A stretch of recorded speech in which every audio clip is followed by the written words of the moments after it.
और देश सर्वप्रथम देश है और देश को आगे बढ़ाने के लिए शराब की बहुत ज्यादा आवश्यकता है। हर आदमी देश में अगर नशे में रहेगा शराब के तो देश आगे बढ़ेगा। बच की बात ऐसे नहीं सुनी जाती है। ये नहीं एक टीएससी की कमरा से टूट करना नहीं है। रोड पे उतरो, करो या मरो, आर या पार। जिस कागज पे गांधी जी छपे हैं उसी की अहमियत है। और गांधी जी सरकार के पास कैसे आएंगे, वो बिना शराब के आ नहीं सकते। जैसे समाजवादी पार्टी के राष्ट्रीय अध्यक्ष माननीय अखिलेश यादव जी है, एसी के बंद हुए कमरा से टूट कर रहे, ऐसे नहीं विरोध होता। लीडर बनने चले थे लेकिन बन गए हैं डीलर। जब विद्यालयों का मर्जर कर देंगे तो नौकरी भी नहीं देनी पड़ेगी। एक तीर से दो शिकार कर रही सरकार। दुनिया के सारी सरकारें जो हैं विद्यालय खोल रही, बच्चों को पढ़ाने के लिए प्रमोट कर रही हैं, उनका रहना खाना सब व्यवस्था कर रही, लेकिन ये पहली गवर्नमेंट है भाजपा सरकार की जो कि विद्यालयों को बंद कर रही है। सूबे की योगी सरकार ने 27,000 परिषदीय विद्यालयों को मर्ज करने का आदेश दिया हुआ है। वहीं इसके चलते 1,35,000 सहायक अध्यापक और 27,000 प्रधानाध्यापकों के पदों को खाली करने का आदेश दिया गया है। तो इस पर लगातार सड़क से लेकर संसद तक की काफी ज्यादा आक्रोश हुआ है। लोगों में काफी ज्यादा आक्रोश है कि इतनी ज्यादा बेरोजगारी बढ़ी। इस पर हम आज दारुल इलाके में खड़े हैं। यहाँ पर लोगों से जानेंगे कि उनकी इस पर क्या राय है। जी नमस्कार। आपके चैनल के माध्यम से सबसे पहले मैं धन्यवाद देना चाहता हूं कि इतना ज़रूरी और ज्वलंत मुद्दा आपने लिया है जिस पर सरकार को फीडबैक देना बहुत ज़रूरी है। मेरा नाम सौरभ उपाध्याय है, मैं प्रबुद्ध वर्ग से हूं। अब हम ये बात करते हैं कि जब हमने शिक्षा के साथ या शिक्षा की नीति या शिक्षा के जो भी वर्तमान ढांचा सरकारी ढांचा है उसके साथ अगर हम कोई छेड़छाड़ कर रहे हैं तो आगे ये भविष्य में क्या जो परिणाम आएंगे, ये मैं सिर्फ 5 साल 10 साल या 50 साल की बात नहीं कर रहा हूँ, मैं आगे के 500 सालों की बात कर रहा हूँ। आज भी हम स्वतंत्रता हासिल करने के बाद भी लॉर्ड मैकाले की शिक्षा निधि से जो है हम जुड़े हुए हैं और उसके गुलाम हैं, चाहे सीबीएसई बोर्ड हो, यूपी बोर्ड हो, कोई भी बोर्ड हो। ठीक है, अब हम बात करते हैं कि उत्तर प्रदेश में एक जो है व्यावसायिक घराना आता है और वो कहता है कि हम आपकी शिक्षा नीति में इंटरेस्टेड हैं, रुचि है हमारी, और हम जो है अब उस शिक्षा नीति को और बढ़िया और बेहतर बनाएंगे। लेकिन सवाल उठता है ये किस पक्ष के हिसाब से बेहतर बनाएंगे, आम जनता के हिसाब से या एक व्यक्ति जो एक संस्था का मालिक है उसकी अकेली सोच के हिसाब से। इसका मतलब है कि हम अपना शिक्षा का गौरव, अपना इतिहास और अपना समाज सब कुछ एक व्यक्ति एक संस्था की कलम के तले देना जा रहे हैं। और अगला लॉर्ड मैकाले जो 500 साल जो रहेगा वो उसकी शिक्षा उसकी कलम से हम आप गुलाम बनने जा रहे हैं। तो क्या हम अपनी शिक्षा, अच्छा दूसरी बात जो मर्जर्स हो रहे हैं उसमें सरकार का ये पक्ष है कि भाई हमारा जो है वहाँ पर रेवेन्यू बहुत जा रहा है, जो है शिक्षकों को टीचरों को वो जो है उनका मानदेय बहुत जा रहा है। तो इसमें कहने की बात मेरी ये है कि किसी भी व्यवस्था को बंद कर देने से उसका समाधान नहीं है। आप उस व्यवस्था को धीरे धीरे सुचारू रूप से लाइन पे लाइए। टीचर अगर समय पर नहीं आ रहे हैं, टीचर अगर सही से पढ़ा नहीं रहे, बच्चों को संसाधन नहीं मिल रहे, तो आपके पास लॉ इन्फोर्समेंट की अथॉरिटीज हैं, आप वहाँ पे अप्लाई कीजिए। प्राइवेट स्कूल में कोई अगर टीचर अगर आ रहा है, समय पर देर हो जा रही है 5 मिनट, तो उसकी जो है तो वो नज़र उसकी कम, कहने का मतलब है कि अगर वो प्राइवेट स्कूल में 10 मिनट देरी भी हो जाए तो उसकी सैलरी कट जाती है। क्या हमारे उत्तर प्रदेश सरकार के पास संसाधन नहीं है? बात होती है निष्ठा की। अगर हमारे प्रति निष्ठा है उनकी और विकास के प्रति निष्ठा है तो वो लॉ इन्फोर्समेंट करा करके अपने स्कूलों को सबसे, मैं तो कहता हूँ अन्य प्रदेशों में भी सबसे उत्तम बना सकते हैं। तो मेरा ये कहना है कि हाँ, मर्जर के बारे में जो गरीब बच्चे स्कूलों में पढ़ रहे हैं, वर्तमान व्यवस्था के हिसाब से उन गाँव में वो बच्चों का जाना और 2 वक्त का खाना मिलना उनको सिर्फ सरकारी स्कूल में ही संभव हो पाएगा। प्राइवेट स्कूल की ना फीस वो अफोर्ड कर सकते हैं, ना वो स्टेटस अफोर्ड कर सकते हैं, ना वो दूरी, वो ना आना जाना, ना पढ़ाई, किताबों का हर साल किताबें का सिलेबस बदल जा रहा है। ये चीज़ों को, अच्छा उसके बाद 10 साल 15 साल 20 साल बाद जो है समाज किस मोड़ पे जाएगा, हम किस शिक्षा नीति को फॉलो करेंगे, तो ये बहुत गहन मुद्दा है। मैं इस पर विचार करने आप इस पर क्या कहना चाहेंगे? सरकार जो स्कूलों को मर्ज कर रही है, बच्चे नहीं जा पाएंगे इतने दूर स्कूलों को, 50 से कम जो बच्चे हैं जिस क्लासेस में बच्चे हैं स्कूलों में, उनको मर्ज कर दे रहे हैं। आप इस पर क्या कहना चाहेंगे? देखिए, इस देश के भविष्य से ज्यादा, बच्चों के भविष्य से ज्यादा हमारे देश के भविष्य की चिंता होनी चाहिए। हमारा देश विश्व गुरु बनने जा रहा है। विश्व गुरु का इकोनॉमी में दुनिया के नंबर 1 पे आएगा। कैसे आएगा? अगर हम स्कूल खोलेंगे तो सरकार को बजट देना पड़ेगा, और विश्व गुरु और इकोनॉमी में नंबर 1 होने के लिए हमको पैसा लेना पड़ेगा। इसीलिए हम शराब की दुकानें खोलेंगे और रजवा से इकट्ठा करेंगे, तभी हम नंबर 1 बन पाएंगे। स्कूलों तो में कुल मिला के आपका कहने का मतलब कि शराब की दुकानें खोल देंगे और बच्चे जो नहीं पढ़ेंगे तो फिर वो आगे क्या करेंगे जाके? भाई पढ़े के क्या कर रहे हैं, किसी को नौकरी मिल रही है? बचपन से उसको हुनर सिखाइए, कारीगरी सिखाइए, वो कारीगर बनाइए।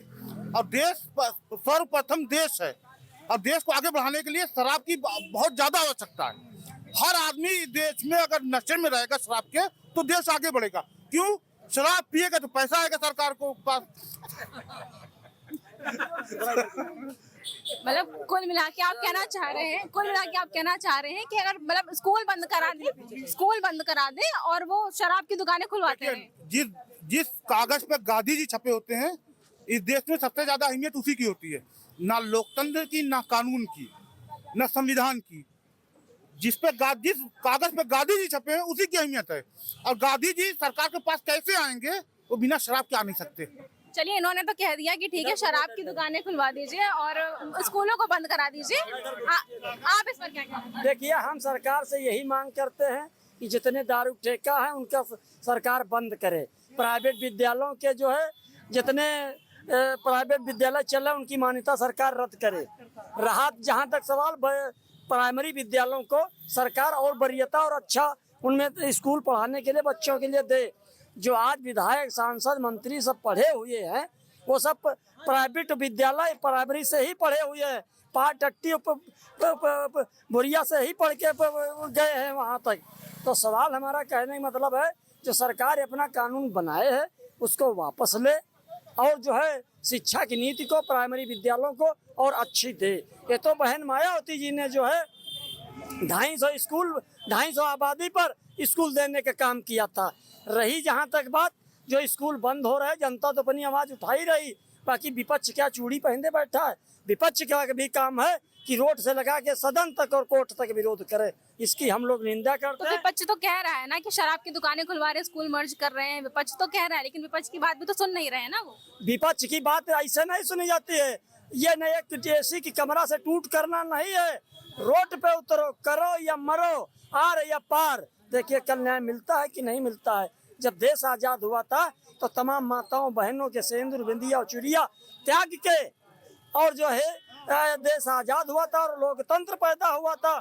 यही हमारी माताओं बहनों ने ही और तमाम महान पुरुषों बुजुर्गों ने जो है महान पुरुषों ने आज हमको बोलने का मौका दिया और अंग्रेजों की गुलामी से जो है छुट्टी किया।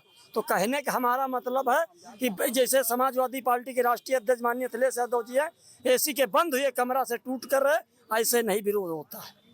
आप इस स्कूल मर्जर पर क्या कहना चाहेंगे? तो सरकार ने स्कूलों को मर्ज करने की बात कही। देखिए मेरा जो सोच है वो ये सोच है 15 और 85 की।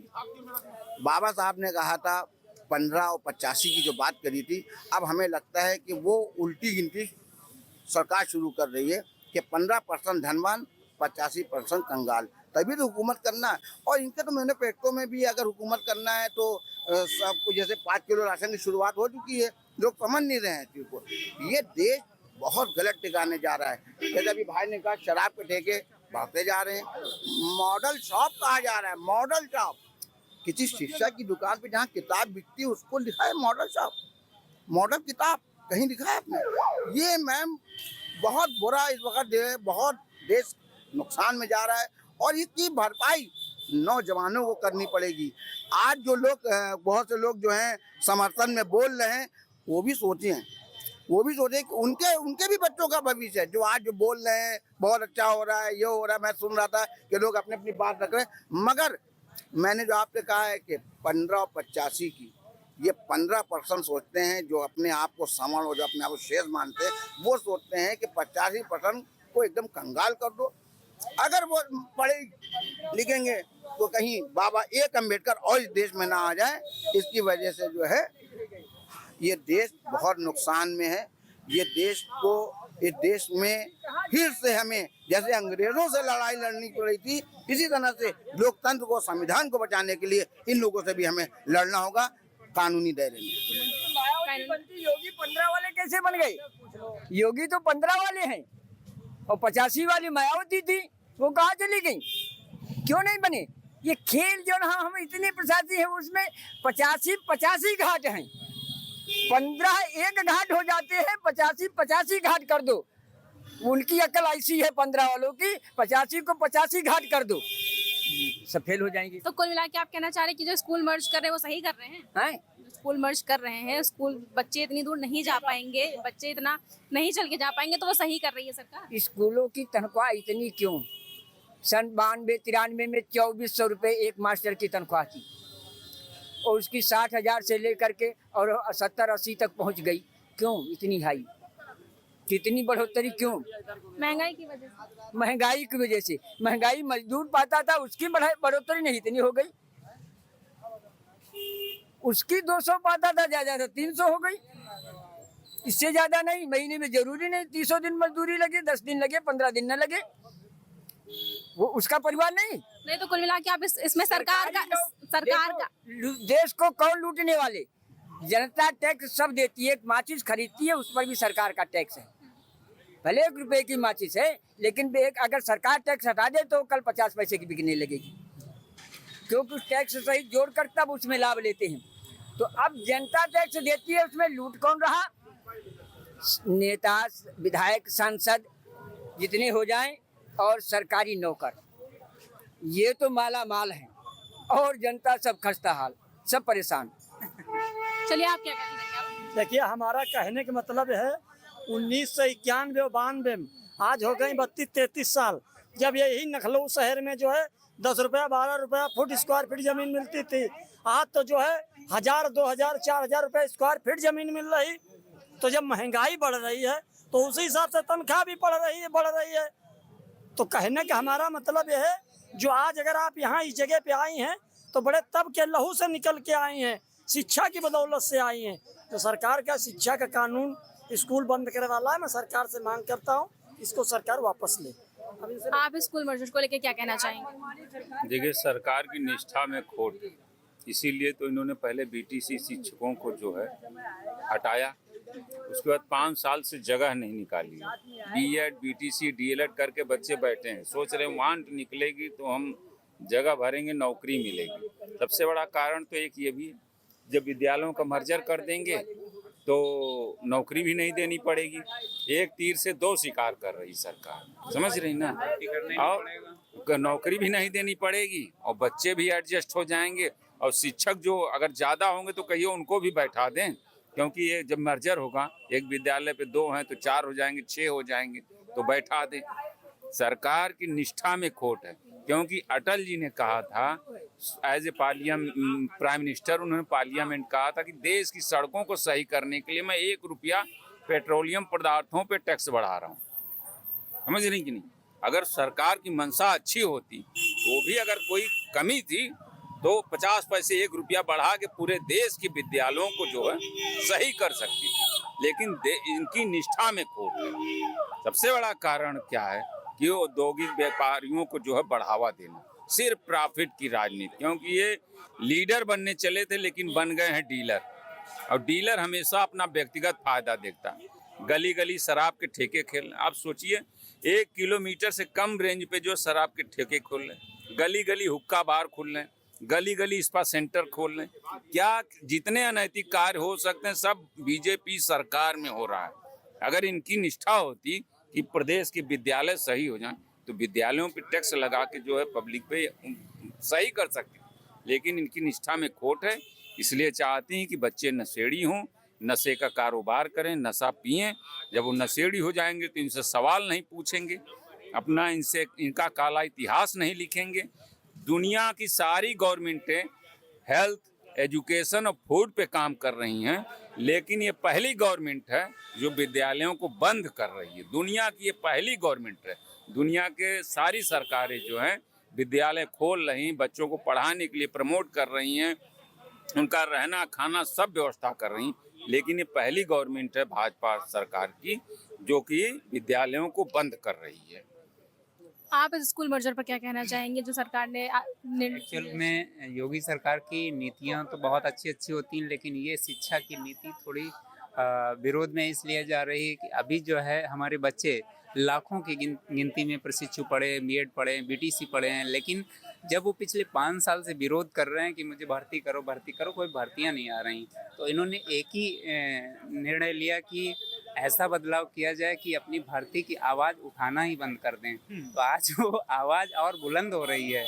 अगर मर्ज करने की जगह, मैं एक एग्जांपल के माध्यम से आपको बता दूं, आज के 30 साल पहले 10 बीघे में अगर कोई गेहूं पैदा करता तो शायद 20 कुंटल हुआ करता था। क्या उसमें आपने सुधार नहीं किया? अगर यहाँ पर कामचोर अध्यापक थे या शिक्षा की रणनीति बढ़िया नहीं थी, उसमें भी सुधार किया जा सकता था। लेकिन इन्होंने वो शिक्षा की रणनीति को बेहतर ना करते हुए बल्कि इन्होंने मर्ज कर दिया। मैं ऑलरेडी अध्यापक हूँ, तो इससे मुझे बहुत ग्लानि होती है। और ये मुद्दा जो उठ रहा है, इससे जो है सरकार को बहुत बड़ा नुकसान भी हो सकता है और विपक्ष को बहुत बड़ा फायदा भी हो सकता है। लेकिन होता क्या है, विधानसभा से लेकर संसद तक यही होता है, विपक्ष अपनी रोटियां सेकता है, सत्ता पक्ष अपनी रोटियां सेकता है। विपक्ष में हमारे साथ में आज कोई इस शिक्षा पे बात नहीं करता, आज कोई चिकित्सा पे बात नहीं करता। बेरोजगारी, आज के युवाओं का सबसे बड़ा मुद्दा बेरोजगारी है, उस पर कोई बात नहीं करता। केवल संसद में हो हल्ला करने के अलावा कुछ भी नहीं है।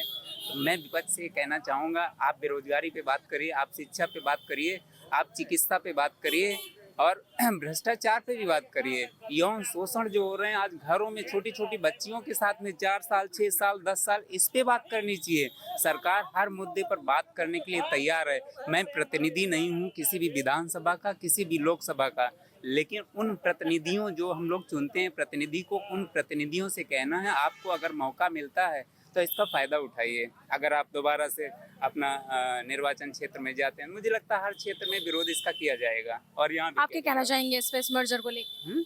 इस जो स्कूल मर्जर का सरकार ने जो आदेश दिया है उसको लेकर आप क्या कहना चाहेंगे? आपके हिसाब से सही है? नहीं, स्कूल मर्ज करने को बोला, जहाँ पे 50 से कम बच्चे हैं वो स्कूल मर्ज करने को बोले परिषदीय विद्यालय, उस पर आपको क्या कहना चाहिए कि सरकारी जो कर रही है वो सही कर रही है कि गलत कर रही है? सरकार जो कर रही है, मर्ज कर रही है, सही कर रही है। क्योंकि बहुत से ऐसे ये स्कूल हैं जिसमें 8 बच्चे हैं तो 10 टीचर हैं। तो ऐसे स्कूलों में बच्चों को कोई पढ़ाना नहीं चाहता है, क्योंकि वहाँ के टीचर जो होते हैं या तो वो शूटर बिन रहे होते हैं या सब्जी काट रहे होते हैं।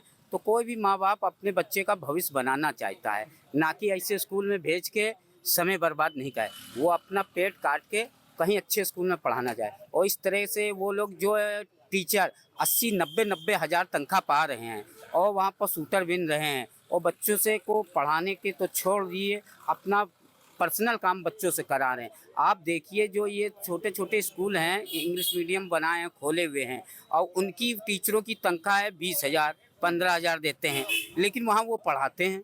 तभी तो माँ बाप अपना वहाँ पैसा 500, 1000 दे के भेजता अपने बच्चों को। लेकिन इन स्कूलों में जहाँ निःशुल्क है वहाँ पर भेजना नहीं चाहता। क्यों नहीं भेजना चाहता है? क्योंकि वहाँ पर उसका बच्चे का भविष्य बनने की जगह बिगड़ रहा है, वो वहाँ पढ़ना ही नहीं रहा है और बस खाली खाने को मिलेगा, खा लिया, फिर घूम रहा है, वहाँ पर्सनल काम कर रहा है। टीचर पढ़ाना नहीं चाहते। तो ऐसे स्कूलों को जहाँ पर बच्चे ज़्यादा हो, जहाँ शिक्षा सही हो, वहाँ मर्ज करे दे रहे हैं। कम से कम वहाँ देख रेख होगी, ठीक से देखा जाएगा कि बच्चे पढ़ा रहे हैं कि टीचर नहीं पढ़ा है वहाँ। तो और इस मर्जर से बच्चों को भी तो दिक्कत हो रही है ना। मान लीजिए आप 4 किलोमीटर दूर स्कूल में भेजते तो बच्चे जाएंगे कैसे? बच्चे भी तो छोटे छोटे ना, या तो सरकार उनके लिए वैन लगाए, और इतनी सुविधा तो दे नहीं रही है, तो फिर बच्चे कैसे जाएंगे?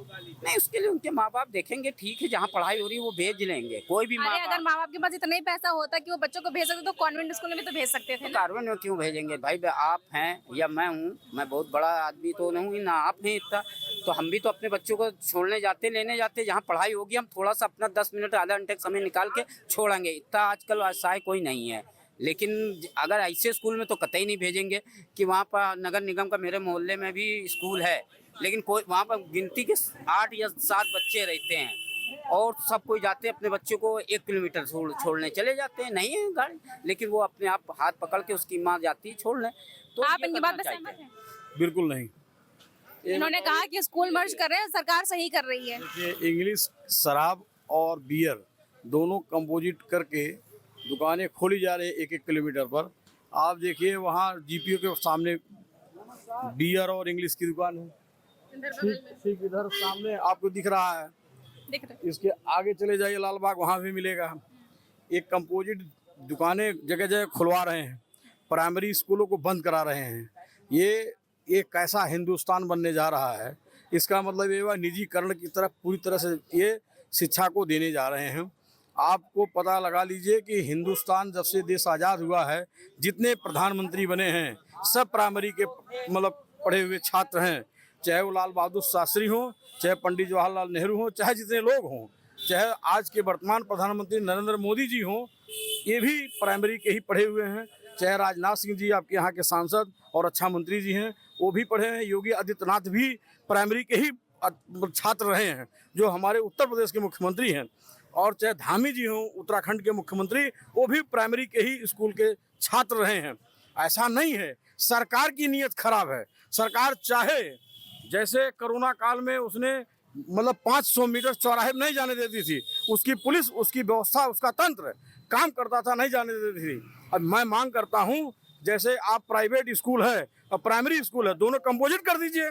अगर हमारे प्राइमरी स्कूल में 15 बच्चे हैं तो बगल में आपका प्राइवेट स्कूल है, वहाँ से 50 बच्चों को ले आइए। लेकिन आप ये है, आपका नियत स्पष्ट होना चाहिए। अगर वहाँ टीचर पढ़ा रहे हैं, यहाँ क्यों नहीं पढ़ा रहे हैं?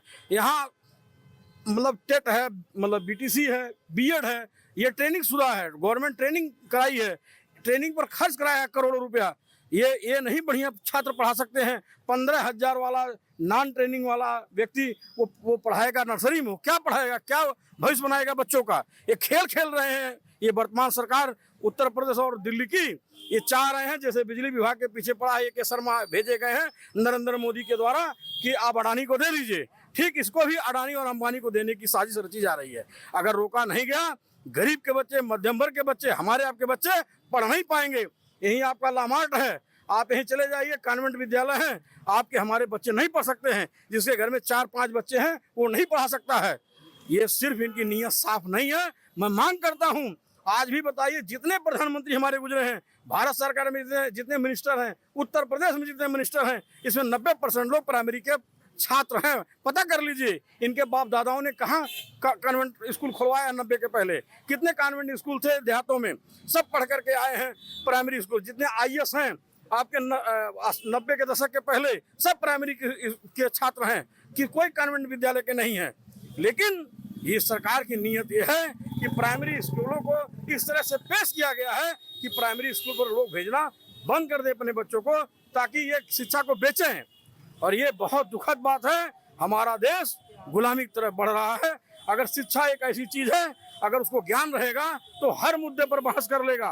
वो पूछ लेगा कि आज सोने का रेट क्या है, आज इस समय शेयर सूचकांक कितना गिर रहा है, कितना भाग रहा है, आज दुनिया में पेट्रोल डीजल कितना बढ़ रहा है, लोगों को पता है कि दवाई का ये कितना गुना रेट बढ़ा रही है भारत सरकार, उस पर बहस करेगी, उस पर वो डिबेट करेगा। लेकिन जिस पर ज्ञान नहीं रहेगा वो क्या बात करेगा? राय साहब बोलते हैं, दुनिया देखती तमाशा, क्योंकि ये प्राइमरी पढ़े लिखे हैं। इनसे पूछिए कि ये कॉन्वेंट विद्यालय गए हैं नहीं गए हैं, पूछिए गए हैं आप, बताइए। आप क्या कहना चाहेंगे इस पर? हम लोगों के समय में कोई कॉन्वेंट स्कूल नहीं। हम लोगों के समय नहीं। तो आप सरकार के इस फैसले से सहमत हैं कि नहीं सहमत? अगर मेरी जमीर मर गई हो तो जरूर सरकार के फैसले पर मोहर लगा दूंगा। अगर मेरी जमीर जिंदा है तो मैं उस नापाक फैसले का मैं विरोध करता हूं, उस पे खेद व्यक्त करता हूं, और सरकार के पाप पर मुझे तरस भी आती है। आप इस पर क्या कहना चाहेंगे? नहीं बोल दिए बार बार क्या बोले। देखिए आज के राष्ट्रपति महोदय, चाहे उपराष्ट्रपति हों, एपीजे अब्दुल कलाम जैसा भारत रत्न को देने का काम किया है, यही प्राइमरी स्कूल है। सारे लोग प्राइमरी स्कूलों से पढ़ करके भारत रत्न स्वामी विवेकानंद को पैदा किया, यही प्राइमरी स्कूल है। आवाज कह रहे हैं कि प्राइमरी स्कूलों में अपने बच्चों को भेजते हुए शर्म आती है। मुझे गर्व है, मैं भी प्राइमरी का पढ़ा हुआ छात्र हूँ, मैं भी पढ़ता था। लेकिन जब हम लोग हाई स्कूल में परीक्षा देने जाते थे तो 3rd डिवीजन आते थे, तो लोग कहते थे कि हाँ पास हो गए। पास होने पर गर्व महसूस करते थे। आज 85%, 89% हैं, लेकिन अगर उनको दशमलव का क्वेश्चन दे दिया जाए नहीं हल कर पाएंगे, उनसे पहाड़ा पूछा जाए 23 का नहीं बता पाएंगे, उनको आप भाग दे दीजिए नहीं लगा पाएंगे, क्योंकि उनको जानकारी नहीं है।